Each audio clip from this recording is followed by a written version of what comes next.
Good morning, everyone. Today we are going to start kinetic theory of gases. Alright, as we know, all matter is made up of molecules. The molecules of a gas are in state of rapid continuous motion. किसी gas में molecules लगातार continuously motion करते रहते हैं. Their velocity depends on temperature. Using this molecular motion, various properties of a gas like pressure, temperature, energy, etc. can be explained. Hence, this theory is called kinetic theory of gases, which is developed by Clausius and Maxwell. So, let's start.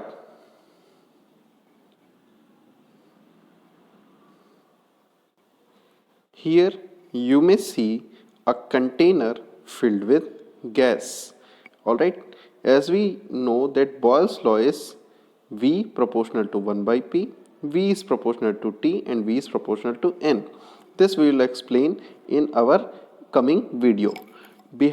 So firstly we will start behavior of gases at molecular level. It is given by Maxwell, James Clerk Maxwell. Alright, he has combined all three laws. So firstly study what were the postulates of kinetic theory of gases. हम इसको यहाँ पे केवल देख पा रहे हैं कि एक कंटेनर है जिसमें गैस भरी हुई है और लगातार मॉलिक्यूल्स रैंडम मोशन कर रहे हैं. These are the gas molecules. Alright, और मैक्सिमम पोर्शन इसका एम्प्टी है. So each gas consist of teeny and identical particles called atoms or molecule which are separated by very large average distance. इनके बीच की दूरी इनके साइज के comparison में बहुत ज़्यादा होती है. So volume occupied by gas is very small as compared to the empty space. देख पा रहे हैं empty space ज़्यादा है और जो मॉलिक्यूल ने ऑक्यूपाई किया हुआ है वॉल्यूम वो बहुत कम है. ऐसा जनरली हर गैस के साथ होता है, तभी ना गैस बहुत दूर दूर होते हैं गैस के मॉलिक्यूल्स या पार्टिकल्स. ठीक है, तो पहला पोस्टुलेट तो ये था कि volume occupied by individual gas molecule is very very less as compare to total volume occupied by gas. ठीक है, ये पहला था. Volume occupied by individual gas molecule may be ignored. क्यों? क्योंकि बहुत छोटा होता है. अब देखिए, अगर हम कंप्रेस करते हैं तो गैस बहुत ज़्यादा कंप्रेस होती है ना. इसका मतलब था कि गैस का वॉल्यूम जो है ज़्यादातर खाली पोर्शन था. देखिए गुब्बारा कंप्रेस हो रहा है. ऑलराइट, नाउ पोस्टुलेट 2 कि देखिए रैंडम मोशन लगातार पार्टिकल्स करते रहते हैं. ठीक है, तो किसी भी समय ये कॉन्स्टेंटली मोशन में है जो पार्टिकल्स होते हैं और ये रैंडम मोशन होता है अलग अलग डायरेक्शन में. किसी भी आप एक पार्टिकल को देख लीजिए वो रैंडम मोशन कर रहा है, लेकिन एक मोशन हमेशा स्ट्रेट लाइन है. ठीक है, कोई कर्व्ड मोशन नहीं है. ठीक है, next this motion is called Brownian motion. Now for a single particle see this, ये लगातार रैंडम मोशन कर रहा है और स्ट्रेट लाइन पाथ पे एक टक्कर के बाद चलता है. अब देखिए इसकी जो एक टक्कर के बाद की जो वेलोसिटी है it is always constant. So gas molecule जो रहता है वो आपस में कोलॉइड भी करता होगा. तो कोलोजन between two molecules and with walls of container, ये दोनों ही होते रहते हैं साथ साथ में. ठीक है, तो ये लगातार कोलोजन के कारण ये जो गैस है ये कंटेनर की दीवारों पे प्रेशर लगाती है. ठीक है, लगातार कंटेनर की दीवार पे प्रेशर लगाती है, जिसको हम आगे चल के पढ़ेंगे. तो प्रेशर ऑफ गैस जो होता है वो किस पे डिपेंड कर रहा है? लगातार मोशन के मॉलिक्यूल के मोशन पे. Alright, so pressure of gas has got some value in different direction. ठीक है, लगातार प्रेशर की अलग अलग दिशा में वैल्यू होती है. देखिए डाउनवर्ड फोर्स लग रहा है ना, ये कौन सा फोर्स होगा? ग्रेविटेशन. लेकिन चूंकि पार्टिकल बहुत छोटे हैं तो यहाँ इसको नेग्लिजिबल माना जाता है कि यहाँ पे ग्रेविटी काम नहीं कर रही. कुछ एक चीज़ें जो हमेशा याद रखनी है. ठीक है, ग्रेविटी को इग्नोर कर दिया गया है इस पोस्टुलेट में. ठीक है, तो चलिए अब हम अगला, ये तो थी हमारी काइनेटिक थ्योरी की बातें, कुछ बेसिक्स था ये. चूँकि हम इसको और डिटेल में सभी पोस्टुलेट्स को, सभी एजम्पशंस को आगे पढ़ेंगे, then we have to start with some basic laws, जैसे Charles law, Boyle's law, Avogadro law, फिर हम पढ़ेंगे perfect gas equation, and then we will come to our next topic. तो चलिए हम देखते हैं ये लॉज कैसे हैं, चार्ल्स लॉ, बॉयल्स लॉ, ये क्या हैं। देखिए इस एनिमेशन में आप ध्यान से देख पाइए। देखिए हमें एक कंटेनर गैस से फिल्ड मिला हुआ है, इसमें गैस भरी हुई है और साथ में देखिए ये मीटर लगा हुआ है जो ये प्रेशर नापता है, 1 एटमॉस्फेयर, 2 एटमॉस्फेयर। हमने सबसे पहले क्या किया, अपने फर्स्ट, देखिए इसमें 4 कंडीशंस नीचे लिखी हुई हैं। Increasing pressure at constant temperature, हम इसको चूज करते हैं। We are increasing the pressure at constant temperature, temperature को कांस्टेंट रखते हुए प्रेशर बढ़ा रहे हैं। देखिए ऊपर से हम इसको वजन लेके जा रहे हैं, वेट, और इस जो बाउल है उसमें ऊपर रख दिया, तो ये पिस्टन, ये पिस्टन है, ये नीचे आ रहा है, तो प्रेशर बढ़ रहा है, आप मीटर में देख पा रहे हैं। टेम्परेचर को 300 केल्विन पे कांस्टेंट रखा। देखिए वॉल्यूम घट गया ना, 25 लीटर हो गया 50 लीटर से। एटमॉस्फेरिक प्रेशर जो पहले 1 एटमॉस्फेयर था अब 2 एटमॉस्फेयर हो चुका है। ऑलराइट, सो यहाँ पे क्या बता रहा है कि वॉल्यूम जैसे जैसे घटता है वैसे वैसे प्रेशर बढ़ता है। So V is inversely proportional to P, और ये लॉ हमारा क्या कहलाता है, बॉयल्स लॉ कहलाता है। ऑलराइट, अब चलिए हमने ये देखा V P के इनवर्सली प्रोपोर्शनल है। ये कैसे आया है, क्योंकि हमने प्रेशर को बढ़ाया था तो वॉल्यूम घटा था, ठीक है, या फिर कहते हैं कि वॉल्यूम घटाया था तो प्रेशर बढ़ रहा था। अब हम इसको जैसे ही हम प्रेशर हटा देंगे वैसे ही वो फिर से अपना एक्चुअल वॉल्यूम 50 लीटर वाला फिर से ले लिया, और प्रेशर कितना हो गया, 1 एटमॉस्फेयर, ठीक है। अब इनके मोशन भी देखिए चेंज हो गए पार्टिकल्स के, कुछ वेरिएशन इनके रैंडम मोशन में भी आया। चलिए अब हम इसका नेक्स्ट वाला चेक करते हैं। जब हम टेम्परेचर को इंक्रीज कर रहे हैं प्रेशर को कांस्टेंट रखते हुए, we are increasing the pressure, remaining temperature and pressure is constant, temperature is increase. देखिए हम इसको गर्म कर रहे हैं तो क्या होगा, गैस के मॉलिक्यूल्स एक दूसरे से दूर दूर भागेंगे, ज़्यादा तेज तेज टक्कर करेंगे और वॉल्यूम बढ़ा देंगे। इसका मतलब कि टेम्परेचर के बढ़ाने पे, देखिए 600 केल्विन कर दिया, वॉल्यूम बढ़ गया, so volume is directly proportional to temperature, ठीक है। और लेकिन यहाँ प्रेशर को हमने कांस्टेंट रखा है, ये ध्यान रखिएगा। तो ये है हमारा Charles law, V is directly proportional to T।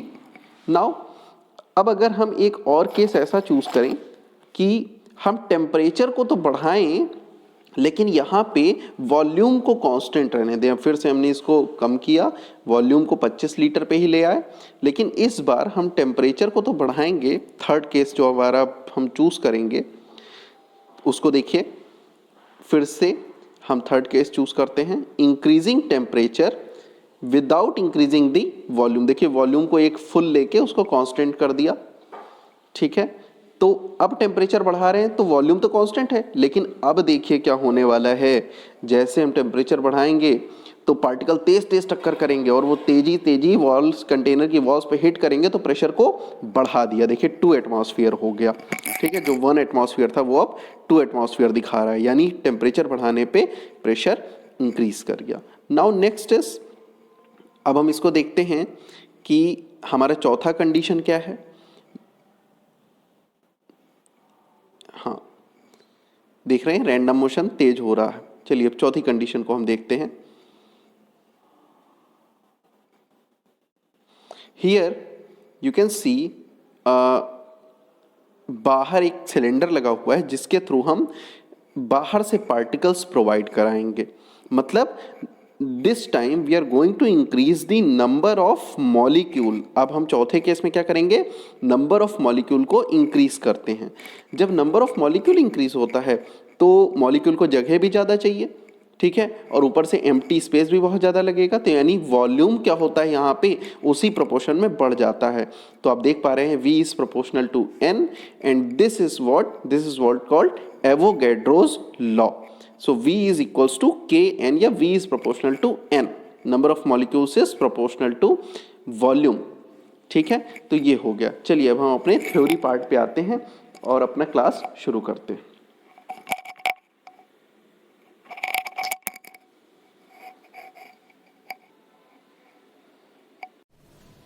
Good morning everyone. As you have seen in your previous animated video that what is Charles law, what is Boyle's law, and what is the relation between volume and the number of molecules. So here I am Padma Vaibhav, I am starting this chapter, kinetic theory of gases. Alright, so we will start with some basic laws, that is what is Boyle's law, Charles law and Avogadro law. So see, here it is Boyle's law. The volume of a given mass of a gas is inversely proportional to its pressure provided the temperature remains constant. Means volume is inversely proportional to its pressure. V is inversely proportional to T, pressure. As you have seen that when pressure is increased, or you can say when volume is decreased, that is why pressure is increasing in that video. Alright, so here this also gives a relation, we can plot in graph, like if this is P and this is V, then it is the inverse relation, so the graph will be inverse graph. Alright, so this one is graph for Boyle's law and this one is relation for Boyle's law. V is proportional to 1 by P. Similarly, second one, the Charles law. If the pressure remains constant, then the volume of a given mass of a gas is directly proportional to its absolute temperature. Here we can express it like this: V is proportional to T. Alright, so ये जो relation है V is proportional to T, it will give a graphical relation like this. If I say this is volume and this one is temperature, so the relation is a straight line. Alright, so this is our second expression. Alright, now third one, what it says volume of a gas is directly proportional to the number of molecules in the given volume. See, this one is not the precise Avogadro statement. According to Avogadro law, we can say that the equal volume of all the gases, if equal volume we are considering of all the gases, यानी हमने volume same लिया, दो अलग अलग gases का volume same लिया, तो उनमें जो नंबर ऑफ मॉलिक्यूल्स होंगे इक्वल वॉल्यूम के लिए वो भी सेम होंगे. अब अगर दो गैसेस की बात हो रही है, यानी वॉल्यूम कैसे चेंज होते हैं, अगर हम नंबर ऑफ मॉलिक्यूल्स बढ़ाते हैं तो वॉल्यूम भी बढ़ते हैं. ऑलराइट, तो यही हमारा ये स्टेटमेंट मैंने थोड़ा सिंप्लीफाई लिखा है. Volume of a gas is directly proportional to the number of molecules in the given volume. So we can say V is proportional to M. ठीक है, V हमेशा N के प्रोपोर्शनल होता है. N बढ़ेगा, नंबर ऑफ मॉलिक्यूल्स बढ़ेंगे तो volume भी बढ़ेगा. ऐसा हमने पीछे अभी अपने एनिमेटेड वीडियो में भी देखा था. तो ये कुछ बेसिक्स है, आप इसको चाहें तो स्क्रीनशॉट ले सकते हैं. ये आपके कोर्स का पार्ट अभी नहीं है, लेकिन ये एक टूल की तरह चलता है जो हमें आगे यूज करना रहेगा कंसिस्टेंटली. तो चलिए हम अपने एक्सप्रेशन पे आते हैं. जो हमें सबसे पहले एक एक्सप्रेशन डिराइव करना है, this one is perfect gas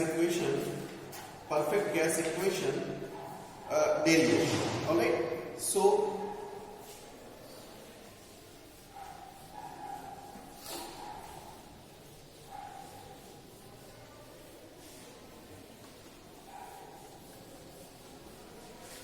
perfect gas equation.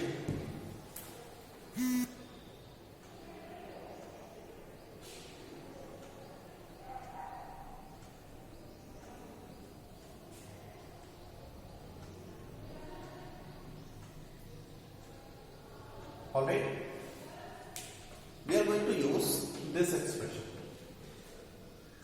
Firstly, from Boyle's law, इसका हम डेरिवेशन देख रहे हैं. From Boyle's law, V is proportional to 1 by P. मान लीजिए हमने एक कंटेनर में गैस लिया जिसका वॉल्यूम जो है, जो गैस फिल्ड है इसका वॉल्यूम V है और वो P प्रेशर पे है इनिशियली, और उसका टेम्परेचर T है. ठीक है, गैस का टेम्परेचर T। तो अब इस वक्त में हमारा बॉयल्स लॉ जो कहता है this will states that V is proportional to 1 by P। Now from Charles law, देखिए जब भी आप ऐसी चीजें पढ़िए तो हमेशा ये ध्यान रखिए कि हम एक रियल फिजिकल कंडीशन की बात कर रहे हैं। आप ऐसा मान के चलिए कि एक कंडीशन है, आपको एक लैब में दिया गया है, इस तरीके से एक कंटेनर दिया गया है जिसमें गैस मॉलिक्यूल्स हैं और आपको पता है कि ये लगातार रैंडम मोशन कर रहे होंगे। अभी हम काइनेटिक थ्योरी ऑफ गैसेस पढ़ेंगे, जब हम एक्चुअल अपना चैप्टर स्टार्ट करेंगे तब मैं आपको काइनेटिक थ्योरी ऑफ गैसेस के कुछ पोस्टुलेट्स या फिर एजम्पशंस को बताऊंगा। फिलहाल के लिए अभी मैं केवल और केवल रिवीजन के तौर पे लेके चल रहा हूँ। चार्ल्स लॉ क्या है, बॉयल्स लॉ क्या है, परफेक्ट गैस इक्वेशन क्या है, मोल क्या है, ठीक है। तो कुछ बेसिक चीजें हम एक दिन में आज पढ़ेंगे। नेक्स्ट क्लास में हम काइनेटिक थ्योरी ऑफ गैसेस का कोर टॉपिक्स स्टार्ट करेंगे, तो इसलिए मैं आज कोई जल्दी नहीं हूं। Alright, from Boyle's law, from Charles law. So here it has volume V, pressure जो है इन पे लग रहा है वो P और इसका टेम्परेचर जो है वो T है। इस कंडीशन के लिए उस गैस के लिए हमने लिया। मान लीजिए इसमें नंबर ऑफ मोल्स अभी हम बाद में डिस्कस करेंगे, नंबर ऑफ मॉलिक्यूल्स अभी हमने बोला, ठीक है। From Charles V is proportional to T, so we can combine it both, combining V is proportional to T by P। अगर हम इसका प्रोपोर्शनलिटी साइन हटाएं तो हमें कांस्टेंट ऑफ प्रोपोर्शनलिटी यूज करेंगे।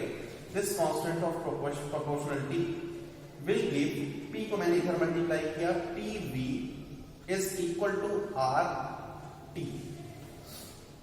ठीक है। और इन सारे के लिए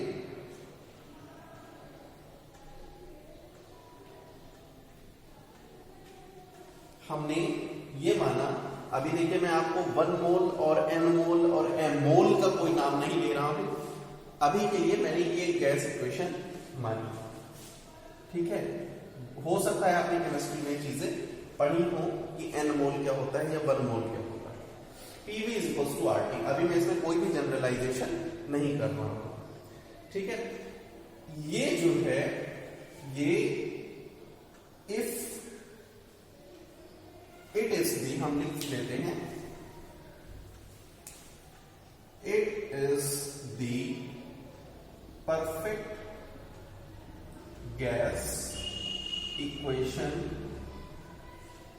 फॉर 1 मोल। अभी के लिए आप इसको रख लीजिए, मोल क्या है मैं अभी बताता हूं।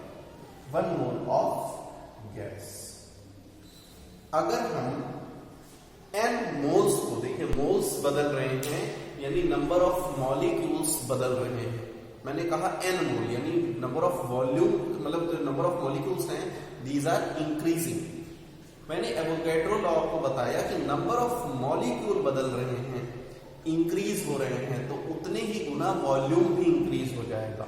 तो जरा ये रख के सोचिए कि V है कब, जब 1 मोल है, जब n मोल हो गया तो n गुना बढ़ गया, तो वॉल्यूम भी n गुना बढ़ेगा, यानी ये जो लेफ्ट वाला है ये n टाइम इंक्रीज करना चाहिए। So for n mole of gas, अभी के लिए मोल क्या है, इसको अगर केमिस्ट्री में पढ़ा है तो बहुत अच्छी बात है, नहीं तो वेट करिए। n mole of gas PV is equals to nRT। n एक सिंपल नंबर है, ये है परफेक्ट गैस इक्वेशन, ठीक है। तो परफेक्ट गैस इक्वेशन हमने देख लिया, लेकिन वहां कंफ्यूजन हमारे सामने आ गया that what is mole, what is 1 mole. Alright, तो कुछ बेसिक, मैं बहुत ही केमिस्ट्री में नहीं जाऊंगा, कुछ बेसिक जो हमको जरूरत है हम उसको अब डिस्कस करते हैं, देखते हैं। See here a number is given 6.023 into 10 to the power 23. Alright, this number is called Avogadro number. इस नंबर को क्या कहते हैं? Avogadro number. ये हमें देखिए कुछ बेसिक से केवल समझने की जरूरत है।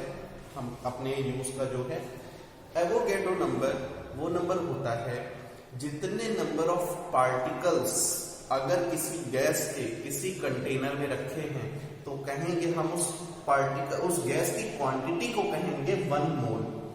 यानी एक गैस है जो आपको कंटेनर में दी हुई है, उसमें इतने पार्टिकल हैं, ठीक है। तो आप कहेंगे वो गैस अमाउंट ऑफ सब्सटेंस कितना है 1 मोल। तो मोल जो है वो एक यूनिट है अमाउंट ऑफ सब्सटेंस बताने की, लेकिन कितने होने चाहिए, 1 मोल बराबर इतने पार्टिकल्स। अच्छा, मैंने आपसे कहा n मोल्स, मैंने कहा आपको एक आसान सी चीज समझिएगा। मैंने कहा आपको हमने गैस दे दी almost 30.1 into 10 to the power 24 molecules हैं।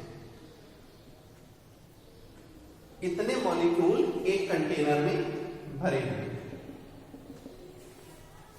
इतने नंबर ऑफ मॉलिक्यूल्स एक कंटेनर में भरे। तो अब आपसे मैंने पूछा कि ये बताओ ये कितने मोल गैस है, मॉलिक्यूल इतने हैं।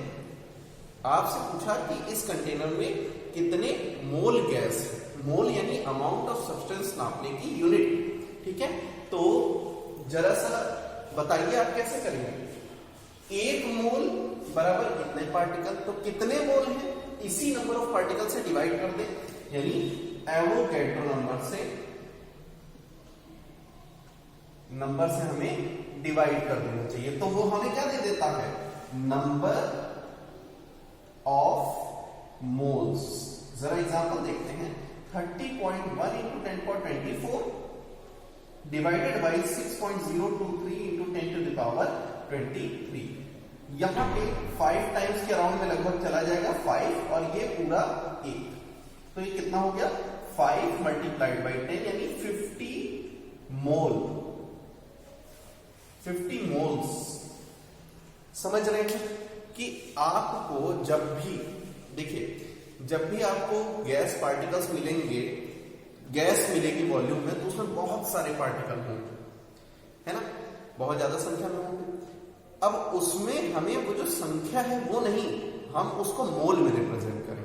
कैसे, इतने पार्टिकल से डिवाइड कर दें, तो इतने पार्टिकल कितने हैं, मतलब अगर इस क्वांटिटी का मतलब क्या है कि इतने पार्टिकल 50 टाइम्स है, यानी इतने 1 मोल का 50 गुना पार्टिकल्स उस गैस में थे जो यहां पे हमने यूज किया। तो ये होता है नंबर ऑफ मोल्स। और निकालने का तरीका क्या आ गया, आप देखिए नंबर ऑफ मोल्स कैसे निकलता है। नंबर ऑफ मोल्स कैसे निकलता है, number of volumes, number of molecules divided by Avogadro number, ठीक है। तो ये हम अभी परफेक्ट गैस इक्वेशन जो हमने ये बनाई है, अभी हम इसको दूसरे फॉर्मेट में चेंज करेंगे, तो हम इसका इस्तेमाल करेंगे, ठीक है। तो चलिए देखते हैं क्या कर सकते हैं हम।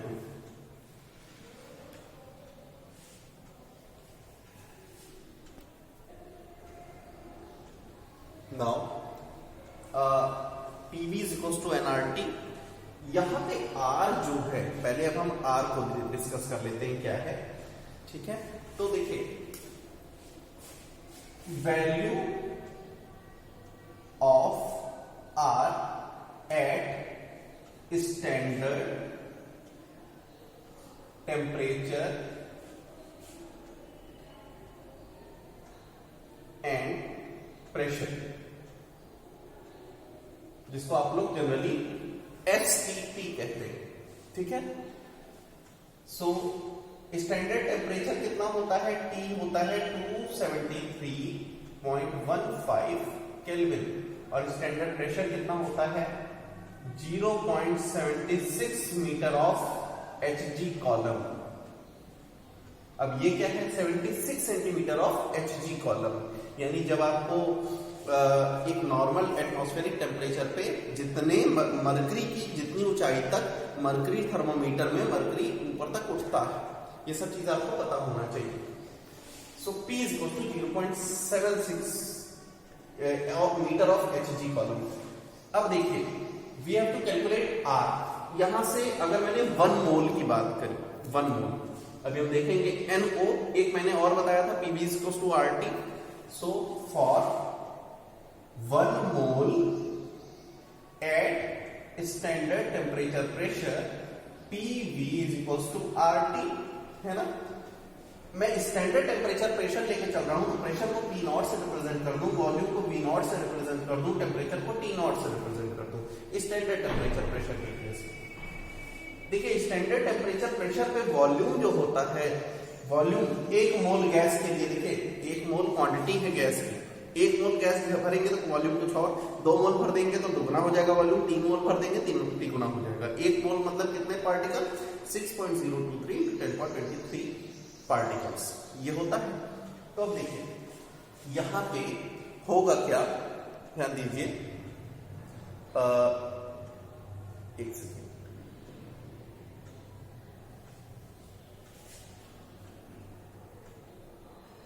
हाँ ये R = P0 V0 / T0।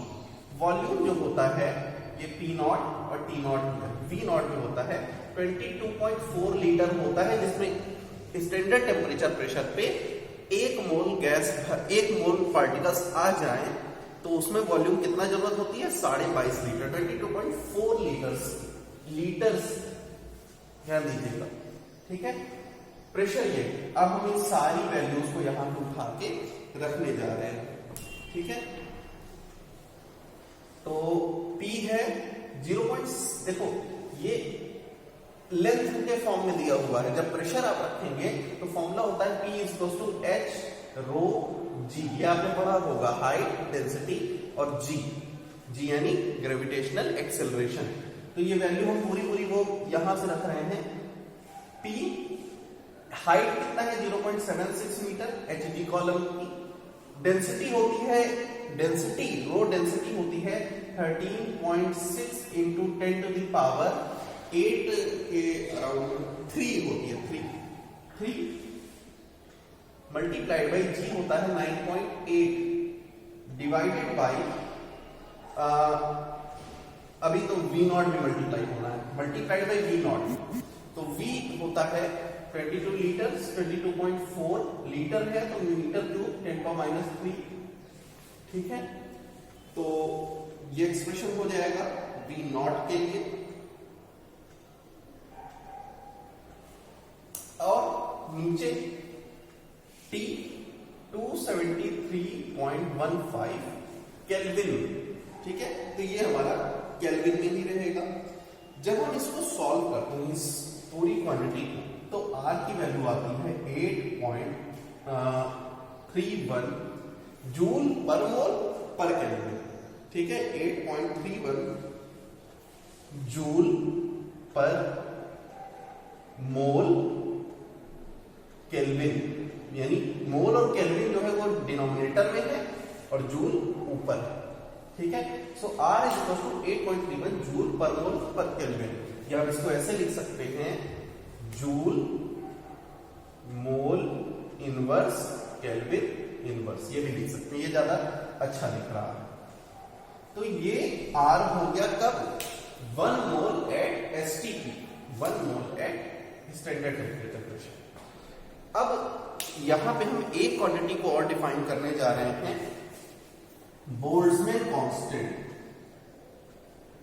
Boltzmann constant, देखिए इसको आप इतना समझिए कि अभी मैं इसको बहुत ज्यादा डिटेलिंग नहीं करूंगा, केवल क्या है ये डिफाइन कर दूंगा, क्योंकि हमको इसको डायरेक्टली यूज करना है।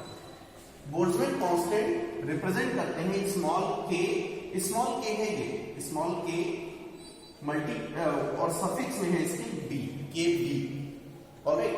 It is defined as the gas constant R जो हमने यूज किया divided by Avogadro number. Avogadro number अभी मैंने आपको बताया था 6.023 × 10⁻23 पार्टिकल्स, तो यहां नंबर है केवल, एवोगैड्रो नंबर को Na से रिप्रेजेंट करते हैं, R/Na। हमने ये एक्सप्रेशन देखा, तो यहां से हम R को लिख सकते हैं, R = KBN ए, ये लिख सकते हैं। अभी अभी हमने एक और एक्सप्रेशन देखा था प्रीवियस वाले अपने जो डेरिवेशन कर रहे थे उसमें, कि जो नंबर ऑफ मोल्स आया था, number of moles it was equals to number of molecules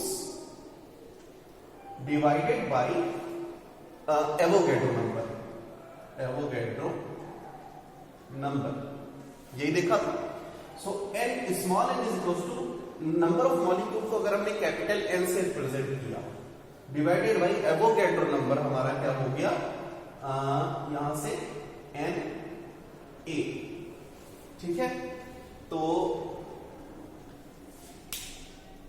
ये एक्सप्रेशन जो आया हमारा, यहां पे आप देख पा रहे हैं आर, एक ये एक्सप्रेशन और एक ये एक्सप्रेशन, ठीक है। अब इन दोनों को उठा के यहां से और यहां से मैं इसमें रखूंगा, इससे और इससे मैं यहां रखूंगा। देखिए यहां पे ही देख लेते हैं, PV is equals to small n की जगह कैपिटल एन, जहां नंबर ऑफ मोल था वहां molecule upon Avogadro number, multiplied by R की जगह kB N A Boltzmann constant multiplied by N A, और लास्ट में टी। देखिए एन ए से एन ए कैंसिल आउट, है ना। So here we have also got PV is equals to n kB T. This is our another relation.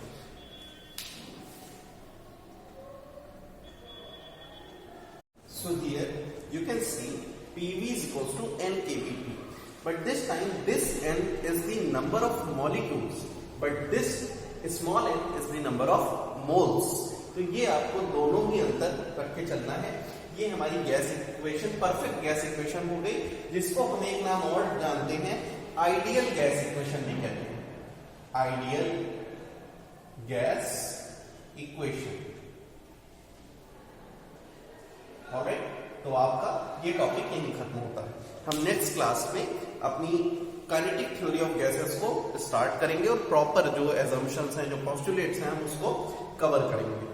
तो next class से हमारा kinetic theory का कोर टॉपिक्स स्टार्ट हो। Thank you.